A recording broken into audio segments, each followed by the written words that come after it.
The Community Education Channel presents Community View, a closer look inside community issues that matter. It's a glimpse, a preview highlighting issues and events important to the community, bringing public perception to light on local community issues that make a difference.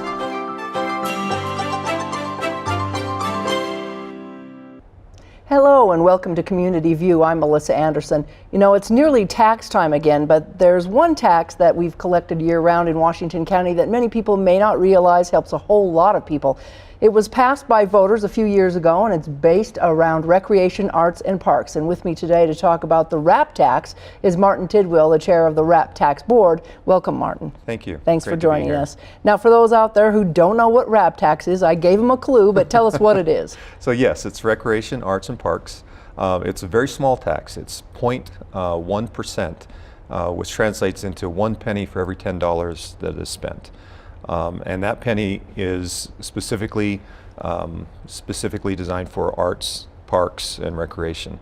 Most of that money, most of that 1 penny, goes to the municipalities, and they can use it for parks, recreation, or whatever they choose.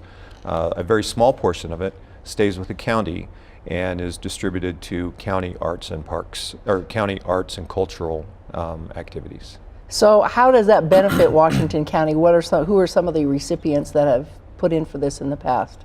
That's a good question. First, let me give you a little bit of background on why we need a recreation, arts, and parks tax. These taxes are very common amongst the counties in Utah and also throughout the United States. They're specifically for arts and recreation, and it's an excellent way to fund them. It's very small, and we provide funding for organizations that would not have enough money to function on their own. Some of the organizations that we provide money to include the Southwest Symphony, the Southern Utah Heritage Choir, Lieto Voices. We actually provided funding to 33 organizations this year. Some of them small, some of them large. But all of these organizations need public funding to remain viable.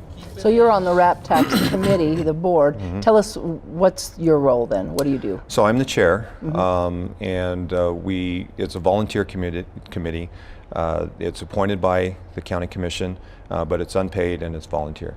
And we basically, our role is to decide how we're going to distribute the funds that end up going to the arts community. So you said 33 this year that were awarded. Mm-hmm. Tell me about, how does that figure out how much everyone gets, or do they apply for it, or how does it work? That's good. That's also a very good question. So this year we had over $900,000 in requested funds. We are going to award about $500,000 this year.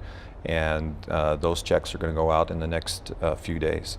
The way those are determined, how much goes to each organization, is applications come to the committee, which is made up of myself and 5 other members, and we review each application, the merits of that application, and then determine how we're going to allocate funds to each one of those organizations. And then you take that and it goes to the county commission so that they can decide if they agree with you, right? Correct. We present that to the county commission. They ask questions. Why did you give organization A this and organization B that? And I share with them what our thought process was and some of the criteria that is important to us. And then they either approve or ask us to make modifications. If someone wanted to apply for it that's new to the area and maybe has a really great idea, tell us how they go about doing that. Well, organizations that want to apply must be registered with the IRS as a 501c3 organization. That's a non-profit. So that's the starting point. Once you have that, then just apply and tell us what your project is. Money from RAP can be used for either a capital project. So for example, Lieto Voices needs some risers, and so we're going to provide some funding for them so they can get their risers, or it can be used for operational expenses. And so those applications will be reviewed, each one of them. If a recipient received money the prior year, we will also review their report on how they spent the money the prior year. And if they don't provide that report, for example, and someone is asking for money and received money the prior year but don't provide the report, then they don't qualify for spending. So not only is it you have to apply and meet the criteria, but you also have to report on how you spent the money in prior years. So the website for that is what? It's at Washington County website. Just go onto that website and search for WRAP, and you can find out information about how to apply. You can find out the dates. Generally, applications are due in September.